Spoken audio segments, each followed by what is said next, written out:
Hello students, how are you? I hope all of you are fine.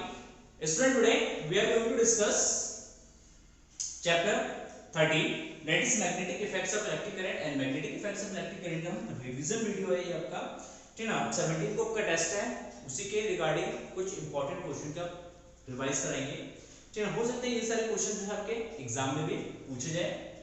इससे पहले हमने magnetic effects of electric current chapter को पूरी तरीके से एक टॉपिक को बहुत अच्छे तरीके से एक्सप्लेन किया है, ठीक है ना। अगर आपने कोई भी वीडियोस मिस कर दिया है तो प्लेलिस्ट में जाके आप किसी भी वीडियोस को वॉच कर सकते हैं। सो now magnetic effects of electric current, what is magnetic effects of electric current, किस तरीके से इसको डिफाइन किया गया है। तो इसको डिफाइन किया गया है whenever a current is flowing through a conductor, whenever a current is flowing through a conductor, a magnetic field is produced around this conductor and this effect is known as magnetic effects of electric current.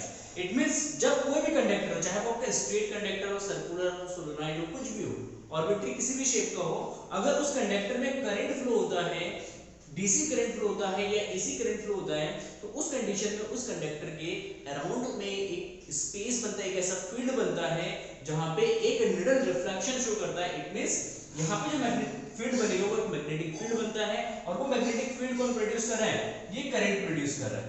इसके around एक इस तरीके का आपका magnetic field बनेगा, है ना। तो इस फील्ड को मैग्नेटिक फील्ड कहते हैं और इस इफेक्ट को हम कहते हैं magnetic effects of electric current. तो सबसे पहले magnetic effects of electric current को डिटेक्ट किसने किया था, सबसे पहले डिस्कवरी की थी 1820 में ओलस्टेड ने 1820 में जो है इस इफेक्ट्स की उन्होंने डिस्कवरी की थी। मतलब 1820 से पहले हम ये मानते थे कि अगर कहीं पे भी मैग्नेटिक फील्ड बन रहा है या कहीं पे मैग्नेटिक फील्ड एग्जिस्ट करता है तो इट मींस वो मैग्नेटिक फील्ड कोई ना कोई एक मैग्नेट प्रोड्यूस कर रहा है।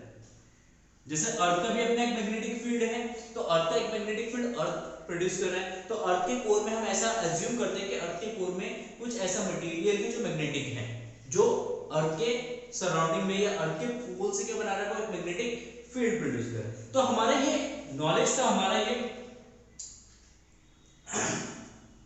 नॉलेज ये कहता था, प्रीवियस नॉलेज हमारा ये कहता था 1820 से पहले कि अगर कहीं पे भी मैग्नेटिक फील्ड है, कहीं पे भी अगर कोई भी मैग्नेटिक फोर्स एक्ट कर रहा है, तो इट मींस उसके नियर बाय कहीं ना कहीं एक मैग्नेट रखा हुआ है।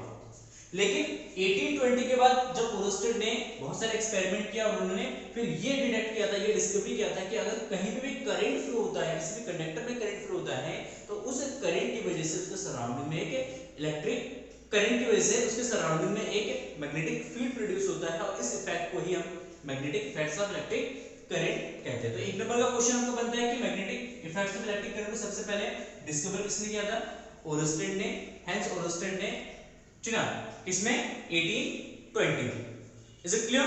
सुनो, नेक्स्ट आता है इसमें कि what is a magnetic field. Magnetic field का मतलब क्या है, क्या मैग्नेटिक फील्ड के बारे में हम डिस्कस कर रहे हैं, तो मैग्नेटिक फील्ड क्या है वो पता होना चाहिए।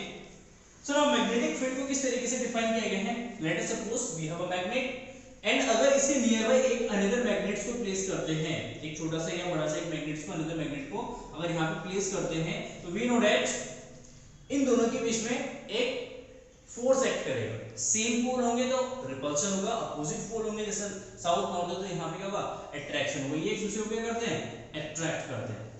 If we placed it's a magnet at this position, अगर इसको मैं इस पोजीशन में रख दिया, यहां से उठा के यहां पे रख दिया, क्या इन दोनों के बीच में फोर्स एक्ट करेगा? आपका आंसर होगा नहीं।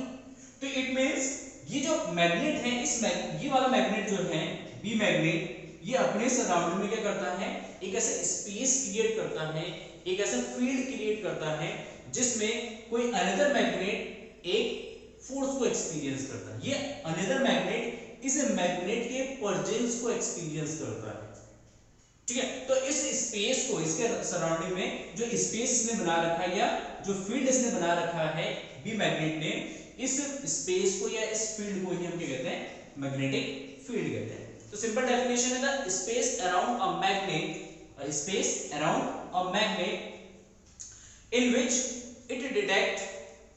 in which it detect can be या its effects can be experienced. The space around a magnet, एक मैग्नेट के अराउंड एक ऐसा space in which its effect can be experienced and this space or field is known as magnetic field. तो magnetic field को हम represent करते हैं B से and it is a vector quantity. It is a vector quantity.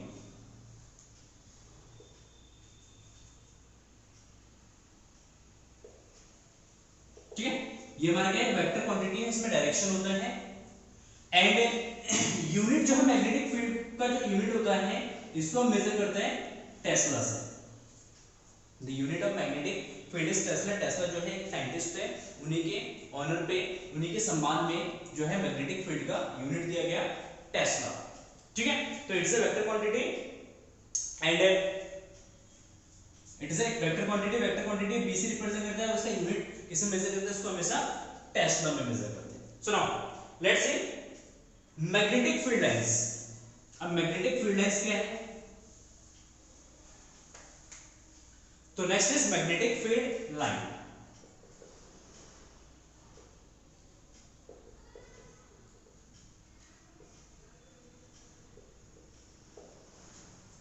Magnetic field lines. Magnetic field lines means इसको किस तरीके से अज्यूम किया गया है, इसको अज्यूम किया गया, let us suppose we have a magnet here, that is north pole and this is south pole. अब इसके अराउंड जो एक मैग्नेटिक फील्ड बन रहा है, उस मैग्नेटिक फील्ड को विजुअलाइज करने के लिए, उस मैग्नेटिक फील्ड पैटर्न को ड्रॉ करने के लिए हमने एक इमेजिनरी कॉन्सेप्ट लिया मैग्नेटिक फील्ड लाइंस का.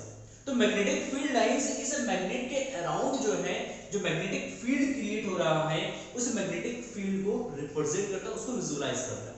तो किस तरीके से इसको अज्यूम किया गया है, किस तरीके से फील्ड लाइंस ड्रॉ करना है, उसके लिए उन्होंने साइंटिस्ट ने क्या अज्यूम करते हैं कि यहाँ पे अगर कहीं पे भी अगर एक नॉर्थ पोल को प्लेस करते हैं, जिसको मोनोपोल कहते हैं. अब ये मोनोपोल एक फोर्स एक्सपीरियंस करेगा इस मैग्नेट के थ्रू. इस मैग्नेट के प्रेजेंस के कारण ये जो मोनोपोल है, नॉर्थ पोल है, ये एक फोर्स एक्सपीरियंस करेगा और ये मोनोपोल उस फोर्स के कारण जिस पाथ को फॉलो करता हुआ ये साउथ में आके अट्रैक्ट होगा. तो इस पाथ को हम क्या कहेंगे, magnetic field lines. Late us suppose अगर यहाँ पे इसको प्लेस करते हैं, तो अगर ये इस पाथ को फॉलो करता है तो ये इसका मैग्नेटिक फील्ड लाइंस होगा. अगर यहाँ से रखते हैं और वो आके इस तरीके से अट्रैक्ट होता है, तो ये जो पाथ है, जिस पाथ में ये मैग्नेटिक जो मोनोपोल जो मूव कर रहा है, नॉर्थ मोनोपोल जो है मूव कर रहा है, जिस पाथ पे मूव करता है उस मैग्नेटिक फील्ड में, तो उस पाथ को अगर किसी एक लाइन के थ्रू रिप्रेजेंट करते हैं, वो स्ट्रेट लाइन भी हो सकता है, वो कर्व लाइन भी हो सकता है. तो इस लाइंस को ही हम क्या कहते हैं, मैग्नेटिक फील्ड लाइंस. तो बेसिकली मैग्नेटिक फील्ड लाइंस क्या शो करता है, मैग्नेटिक फील्ड लाइन शो करता है कि किसी भी अगर मैग्नेटिक फील्ड में अगर एक मोनोपोल को प्लेस करेंगे, वो मोनोपोल जिस पाथ से फॉलो करेंगे, जिस पाथ के थ्रू वो मूव करेगा, उस पाथ को अगर एक लाइन से रिप्रेजेंट करेंगे, उस पाथ को अगर ड्रॉ करेंगे हम, ठीक है ना, तो उसको हम कहेंगे मैग्नेटिक फील्ड लाइंस कहेंगे. तो इसको डिफाइन किया गया, the imaginary line represented by the magnetic fields around a magnet are known as the magnetic field lines. ठीक है, मैग्नेटिक फील्ड लाइंस. तो what is the properties of magnetic field lines. Magnetic field lines की क्या क्या properties है, उसको भी discuss करते हैं. मोस्ट इंपॉर्टेंट है, प्रॉपर्टीज मोस्ट इंपॉर्टेंट है. तो first property is that the magnetic field is originate from, late us suppose अगर यहाँ पे मोनोपोल को रखेंगे, ये रिपेल करेगा, यहां से निकलेगा और कुछ इस तरीके से जाके ये मूव करेगा.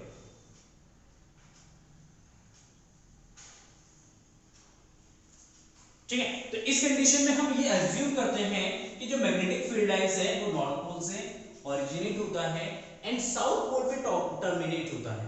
Originate from